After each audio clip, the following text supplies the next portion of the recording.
안녕하세요. 부자 오빠입니다. 우리 모두가 파운드리에 집중을 하고 있을 때 거의 뭐 넘사급격으로 부동의 1위를 차지하고 있던 메모리 반도체 쪽에서 이 마이크론이 굉장히 많이 추격을 해왔습니다. 사실 메모리 반도체 하면 무조건 삼성전자였거든요. 뭐 기술력으로 보나 경쟁력으로 보나 그 어떤 기업도 삼성전자의 상대가 되지 않았습니다. 그나마 삼성전자에 대적할 만한 기업이 우리나라 기업인 SK 하이닉스였는데 정말 생각지도 않게 미국의 마이크론이 갑자기 외계인을 고문을 했는지 엄청난 기술력으로 삼성전자를 많이 따라왔죠. 뭐 예를 들면 낸드 플래시에서 가장 높은 단수인 176단을 세계 최초로 양산을 했다든가 EUV 공정을 적용하지 않고도 1알파 D램을 가장 먼저 양산을 했다든가 이런 성과를 봤을 때는 결코 가볍게 넘길 만한 사안은 아닌 것 같습니다. 물론 여기에 논란이 있긴 합니다. 이게 뭐 마이크론에서 기술을 뻥튀기 시킨 것이다. 교묘하게 진짜와 가짜를 섞어서 마치 엄청난 기술인 것처럼 이렇게 과대 지금 포장을 하고 있다. 이런 말들도 꽤 많이 들리는데 물론 어느 기업이든지 당연히 본인들한테 유리하게 과장을 합니다. 뭐 삼성전자라고 아예 안 하진 않겠죠. 자, 하지만 아무리 과대포장이라고 해도 이 정도면 절대 무시할 수 있을 정도의 수준은 아니라고 저는 생각을 합니다. 우리가 뉴스를 볼 때도 너무 액면가 그대로 믿기보다는 우리가 스스로 좀 필터링을 해서 나름대로 해석을 할 필요가 있다고 생각을 하는데 이게 초보분들 입장에서는 어려운 내용일 수 있거든요. 그래서 제가 좀 쉽게 풀어서 설명을 한번 해드리겠습니다. 일단 최근에 논란이 되고 있는 게 176단 낸드 플래시죠. 낸드 플래시는요, 한마디로 USB 메모리라고 생각을 하시면 됩니다. 자, USB 메모리를 우리가 들고 다니면서 컴퓨터 USB 단자에 꽂으면 언제든지 데이터를 저장하고 삭제할 수 있죠. 요즘에는 USB 메모리 용량이 워낙에 커졌기 때문에 웬만한 고화질 영상도 몇 개 정도는 담을 수 있죠. 한글 문서, 엑셀 문서, 음악, 영화 우리가 원하는 것은 뭐든지 여기에 담아서 언제든지 편리하게 이용을 할 수 있습니다. 자, 여기서 낸드 플래시의 아주 중요한 특성이 하나 발견이 됩니다. 우리가 저장을 할 때 일단 컴퓨터에 꽂아서 데이터를 저장을 하죠. 그리고 다시 빼서 우리 호주머니에 넣습니다. 그리고 다음날 다른 컴퓨터에 데이터를 옮길 때 내가 저장했던 데이터들을 그대로 다시 불러올 수 있죠. 자, 이렇게 전원이 공급되는 동안에는 데이터를 저장하거나 삭제하고 전원이 차단됐을 때 그 데이터를 그대로 보존할 수 있는 반도체가 바로 메모리 반도체 중에서도 낸드 플래시라고 합니다. 우리 스마트폰에도 낸드 플래시가 들어가죠. 보통 64기가, 128기가, 256기가, 아주 고급형에는 512GB까지 낸드 플래시가 들어갑니다. 언제든 우리가 데이터를 저장하고 삭제하고 전원을 꺼도 그 내용이 날아가지 않죠. 또 뭐가 있을까요? 우리 차량에 들어있는 블랙박스 메모리. 이것도 낸드 플래시입니다. 자, 이제 낸드 플래시가 뭔지 아시겠죠? 그렇다면 낸드 플래시에서 가장 중요한 게 뭘까요? 일단은 용량이겠죠. 용량은 클수록 좋고 안정성도 중요할 겁니다. 용량이 아무리 커도 맨날 뻑이 난다면 짜증나서 사용을 못하겠죠. 특히 블랙박스에서 많이 쓰는 마이크로 SD 카드는 데이터가 꽉 차면 계속 순차적으로 덮어쓰기를 하기 때문에 한 2, 3년 정도 쓰면 보통 수명이 다 됩니다. 자, 이렇게 낸드 플래시의 품질을 결정짓는 요인에는 굉장히 여러 가지가 있기 때문에 최근에 마이크론이 주장하고 있는 뭐 단수를 높이 쌓았다고 해서 무조건 품질이 좋다고 단정 지을 수가 없습니다. 나머지 조건이 모두 동일하다면 당연히 단수는 높을수록 좋겠죠. 하지만 그 밖에도 정말 고려해야 될 사항이 많이 있기 때문에 정말 단순하게 단수를 높이 쌓았다고 해서 마이크론 쩐다 이렇게 말을 할 수가 없다는 거죠. 마이크론에서 주장하는 것들을 보면 일단은 다이 사이즈가 30% 작아졌다고 하고 있고요. 읽기와 쓰기 지연 속도가 35% 향상됐다고 합니다. 자, 그리고 전송률이 33% 증가했다고 하는데 일단 수치상으로 봤을 때는 정말 대단해 보이죠. 전속률을 제가 예를 들어 볼까요? 이 전속률만 해도요, 굉장히 애매합니다.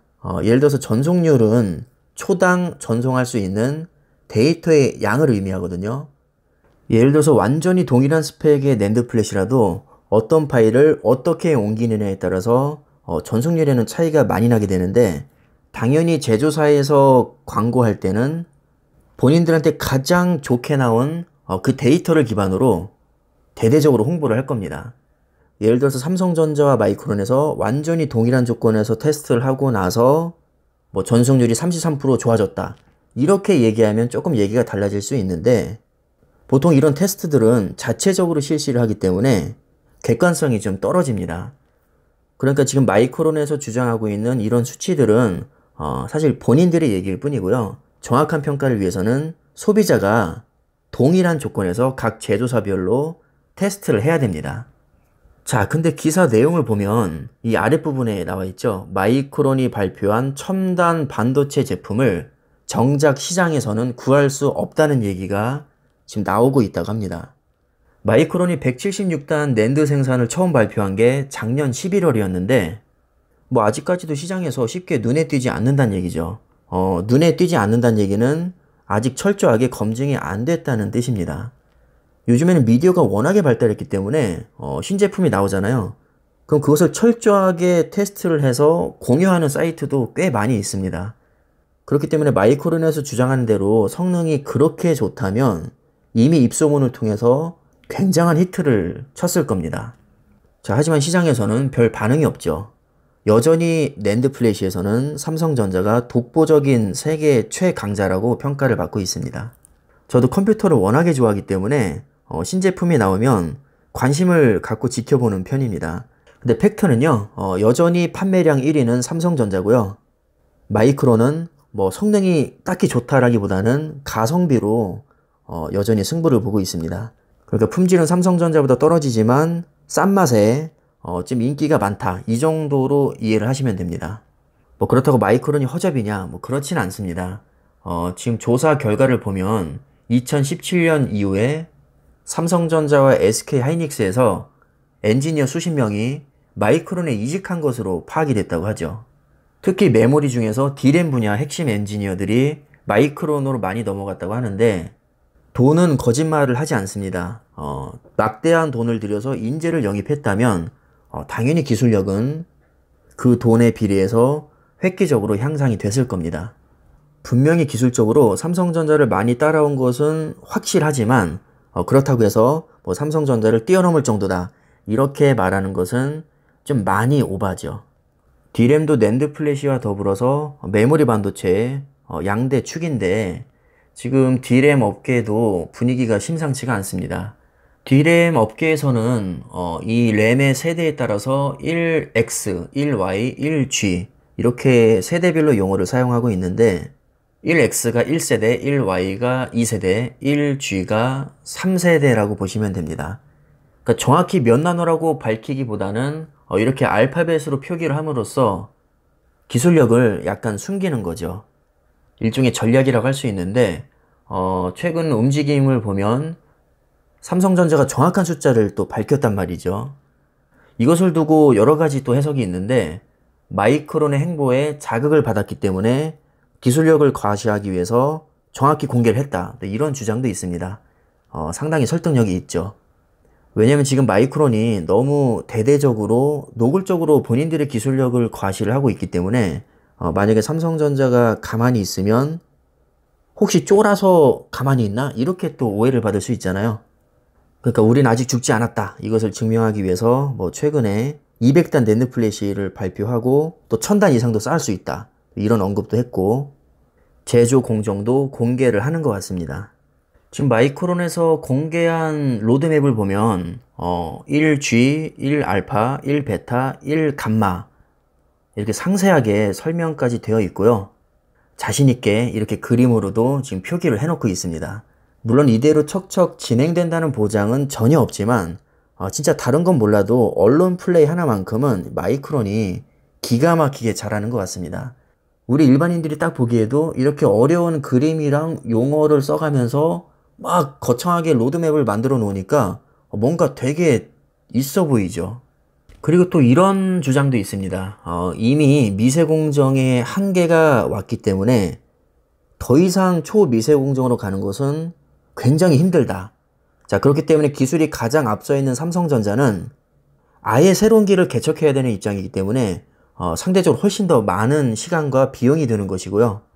상대적으로 기술이 뒤처져 있는 마이크론 입장에서는 삼성전자를 그대로 따라오기만 하면 되기 때문에 아무래도 치고 나가는 속도에서는 삼성전자보다 훨씬 더 유리할 수가 있다는 겁니다. 뭐 예를 들면 이런 거죠. 같은 5나노라도 10나노에서 5나노로 가는 것보다 15나노에서 10나노로 가는 게 더 쉽습니다. 좀 더 극단적인 예를 들자면 100나노에서 70나노로 가는 것보다 5나노에서 3나노로 가는 게 훨씬 어렵습니다. 자, 이렇게 기사 내용에 제 개인적인 생각을 덧붙여서 나름대로 해석을 해봤는데 저도 가급적이면 좀 객관성을 유지하기 위해서 여러 개의 기사를 다 보고 제 나름대로 제 해석을 또 합니다. 항상 느끼는 거지만 뭐 아무리 제가 나름대로 이렇게 객관성을 유지하려고 노력을 해도 진짜 진실은 극소수 관계자만 알 겁니다. 일반인들이 분석하기에는 사실 한계가 있죠. 그래서 어디까지나 이런 기사는 여러분들이 참고만 하시면 좋을 것 같고요. 큰 방향성을 파악하는 정도로 생각하시는 게 가장 좋을 것 같습니다. 기사 내용을 그대로 믿어서는 안 되고요.